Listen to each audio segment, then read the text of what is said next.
Okay, it's Thursday, February 13th, and ice day. This isn't going to get posted in time. Here we go. This is how to do your lab write-up. Bring it back. Done. Okay, so you had this. I gave this to you. I'm going to basically give you this whole thing. You can write down in your lab book. And you had your measured data, and you got a number for this, this, this. We're going to turn that measured data into grams of copper 2 sulfate.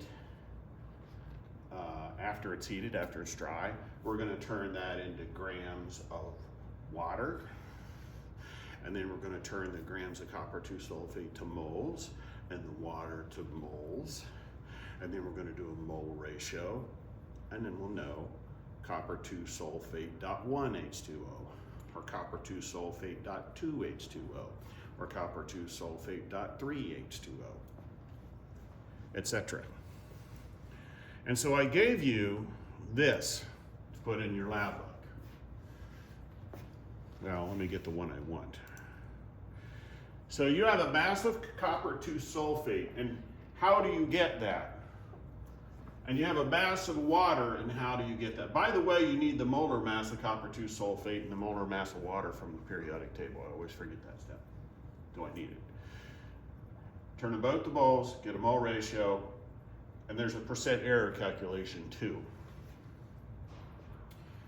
And so we were doing this sort of thing in, in the review and that sort of thing.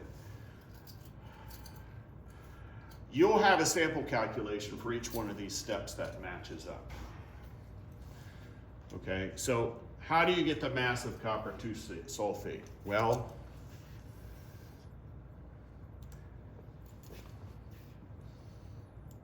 here is copper 2 sulfate with no water on it, and that's what I'm talking about. And if you subtract off the crucible and the cover, that's what you're left with. So that's the first sample calculation. And it lines up with that first derived data. Okay, so you can put this on a left-hand page. In fact, do put this on a left-hand page. This is your instructions for how to write a sample calculation. So that's coming up next. Because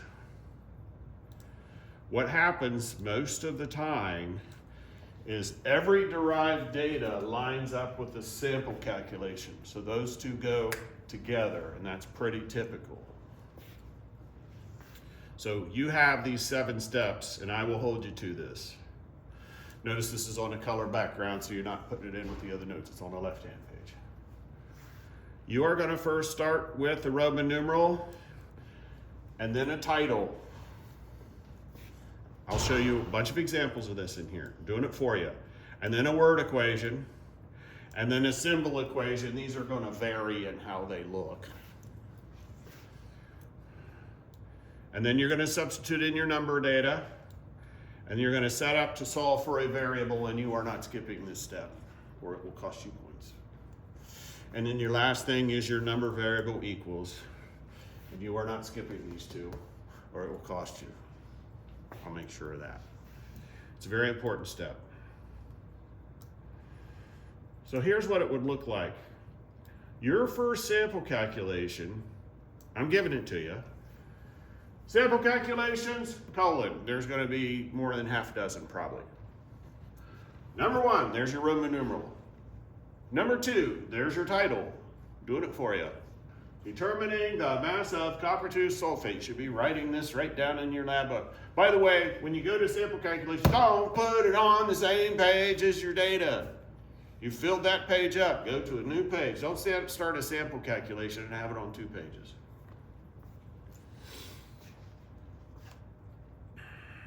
The next thing, all right, we go back here. So we've got our Roman numeral, a title. The next thing comes up is a word equation. You don't always have one of these. Some of these steps you don't have every time, even today. Let's go over here. So here's our word equation. Mass of crucible, cover, and copper 2 sulfate after heating in grams, minus mass of crucible and cover in grams, equals Mass of copper 2 sulfate in grams. There's your word equation. Now, once you get used to writing these, they go quick. So going through those 7 steps won't take you very long. But they tell you how you did this, or they tell your lab partner how you did it, or they remind you how you did it when you're reading it a few years later and you're doing something simpler in college. The next thing up is a symbol equation. And this can vary in the way it looks, but here's what I have.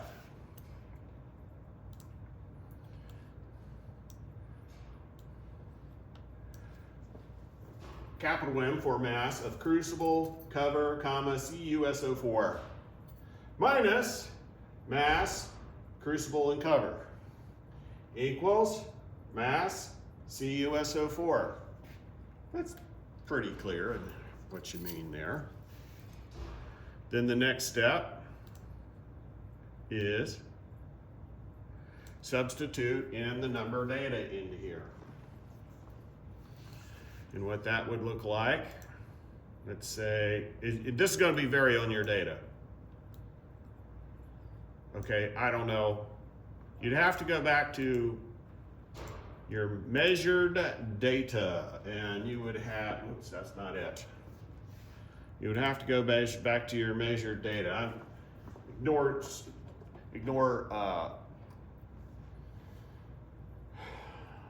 significant digits right now, but let's say everything was 5 grams.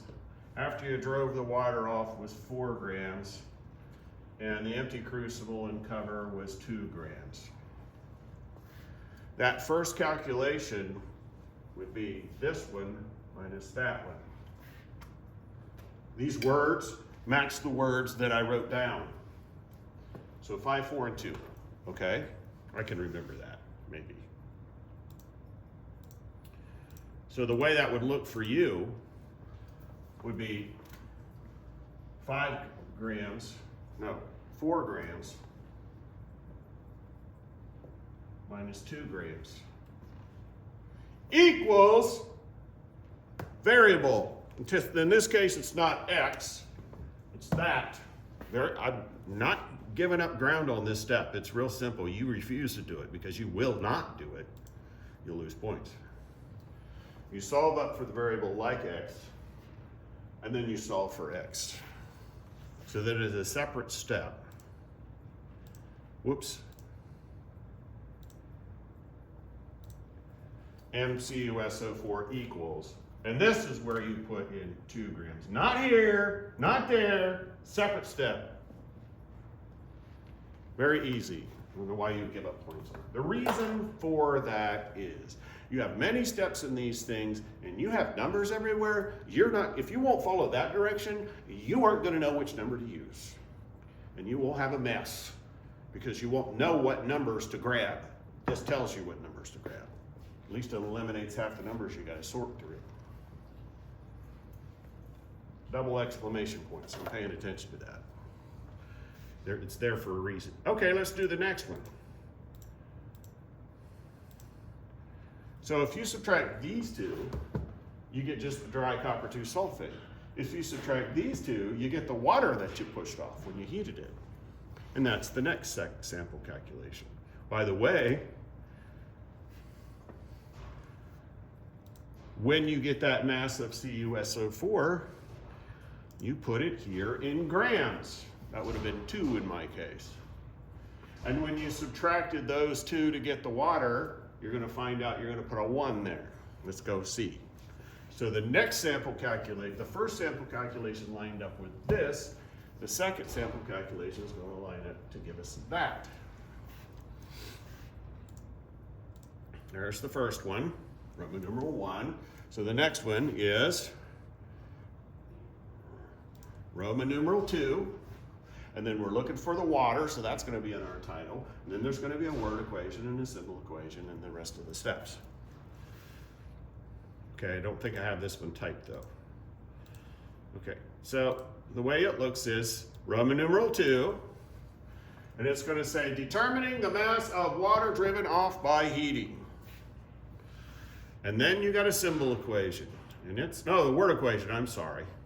And it's going to be mass of crucible, cover, and copper 2 sulfate hydrate. This is right out of your measured data. Minus mass of crucible, cover, and copper 2 sulfate after heating. This is right out of your measured data. That one for the numbers I made up was 5 and 4, I think. Equals mass of water removed. This goes in your derived data because you used a calculator to find it, probably. That's why it's in your derived data. Mass of water. I don't have removed in here, but it is. You can put removed in there if you want.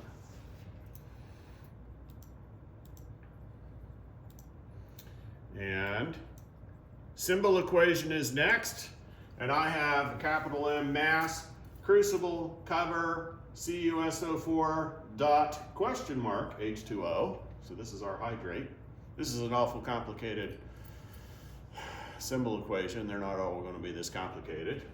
Minus mass of crucible and cover and dry copper 2 sulfate. No water there.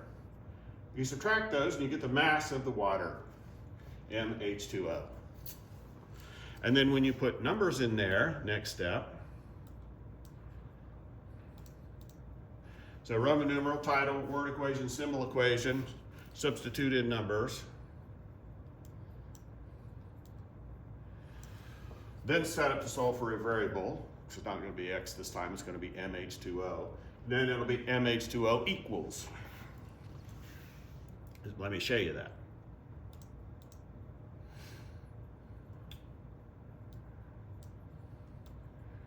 Okay, so in my case, I had, what? I think it was 5 grams minus 4 grams would give us 1 gram for water. Whoops, that doesn't go there. It equals the mass of water, and the mass of water equals 1 gram. That's where it goes. Separate step. So you know that that's what you were looking for, and that's what you found. Removes confusion in the lab. Okay? So the next thing you have to do, you don't have to do all the steps here. You don't need all 7 steps. Let me explain what I mean. So the third and the fourth one, you won't have all these steps, because what the third and the fourth one are is showing how to get, we're going to need to use the molar mass of copper 2 sulfate. We're going to need to use the molar mass of water. So those have to come next before we use them. But every chemistry should know how to add a copper and a sulfur and 4 oxygen to get 159.6. Every chemistry student ought to know how to find water is 2 hydrogens at 1 apiece and an oxygen at 16 apiece to get 18. So the next two, you need a Roman numeral and a title, and then to show you how you did that. So you don't have to do all the steps on the next two. All right, so you're going to have Roman numeral 3, determining the molar mass of copper 2 sulfate, and you just find the molar mass like we've been doing, and nobody seemed to have trouble with that. Sample calculation 4 is determining the molar mass of water. So you got 2 hydrogen times 1 is 2, 1 oxygen times 16 is 16, add them up, get 18, you're done. We're going to assume all chemistry students know how to do this. So you don't need all 7 steps this time. Okay, so let's finish this off.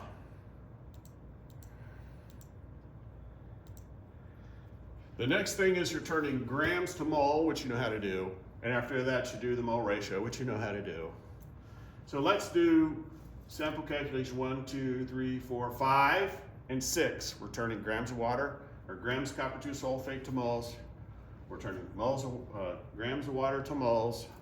And then the mole ratio is going to be pretty easy. So let's continue.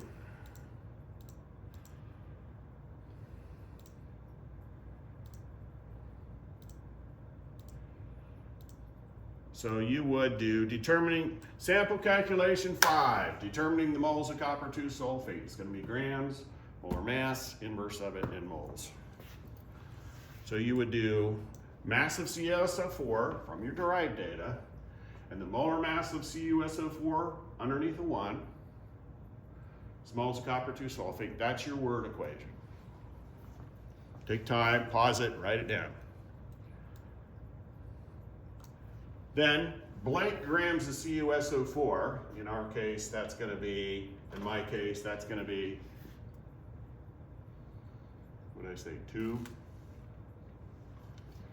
And you're going to divide by 159.6, and you get moles.